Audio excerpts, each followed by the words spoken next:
Have you ever stopped to think about what really gets people fired up at work? Truly engaged? We all assume it's about the money, right? The bonus, the bigger office. But what if I told you the real science of motivation tells a totally different and way more interesting story? Let's dig into the surprising truth behind what actually drives us. So, to kick things off, we're going to start with a puzzle. It's a paradox about rewards that basically turns a fundamental business assumption completely on its head.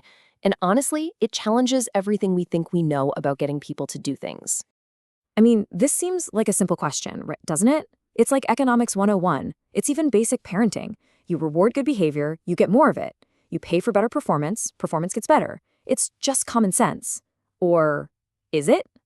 Okay, let's hop in the time machine and go back to the 1970s. A sociologist named Richard Titmuss was looking at blood donation systems, and he came up with this really wild idea. He suggested that if you started paying people to donate blood, you wouldn't get more blood, you'd actually get less. Now, economists at the time thought he was nuts, but Titmuss's hunch, it would end up shaking the very foundation of how we think about incentives.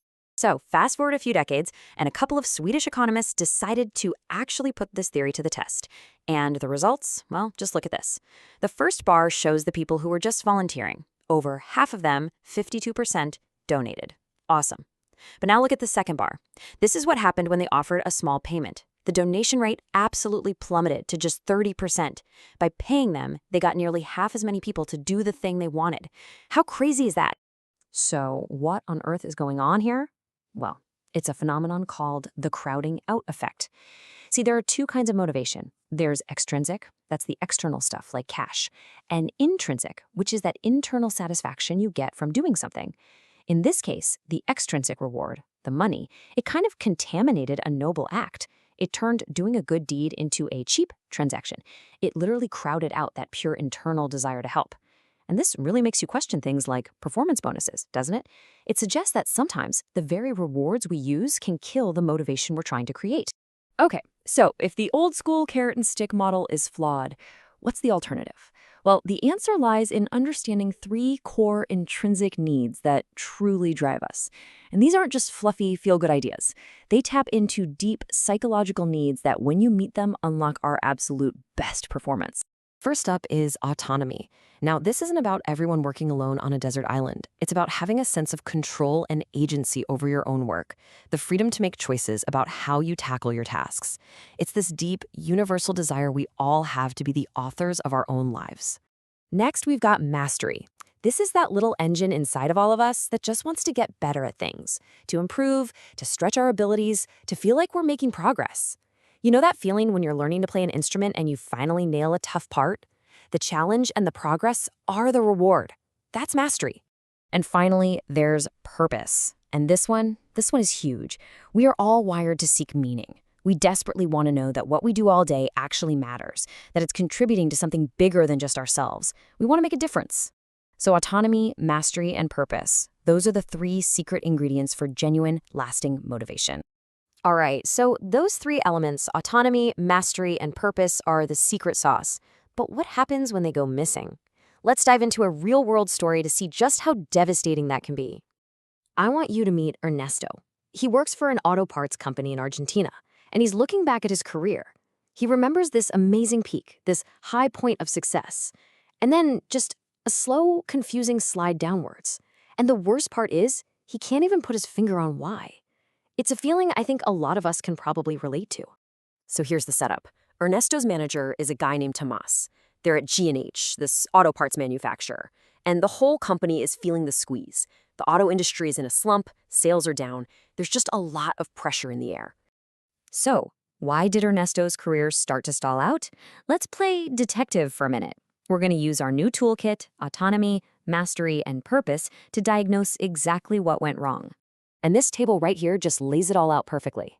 In his early days when he was launching a new part of the business, Ernesto had it all. He had total autonomy to build something from the ground up.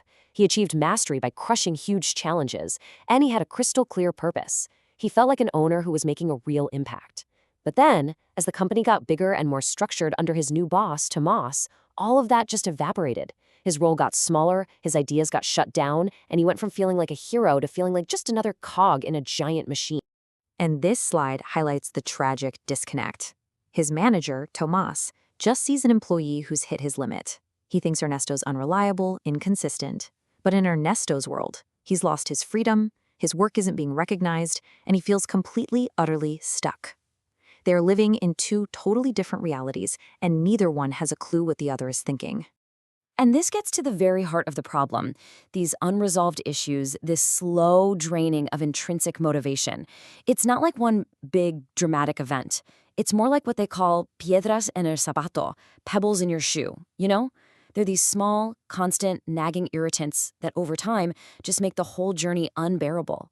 They completely suck the life and energy right out of you. So, what do you do about it? How can a leader like Tomas get those pebbles out of the shoe and reignite that spark in someone like Ernesto? Well, it's not about offering a bigger carrot or wielding a sharper stick. It's about creating an environment where motivation can actually breathe and grow.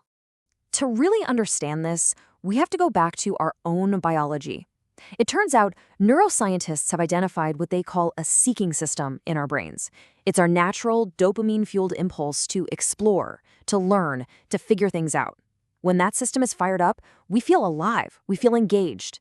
But when it's stifled by bureaucracy and micromanagement, which is exactly what happened to Ernesto, we just shut down. It's literally a biological response.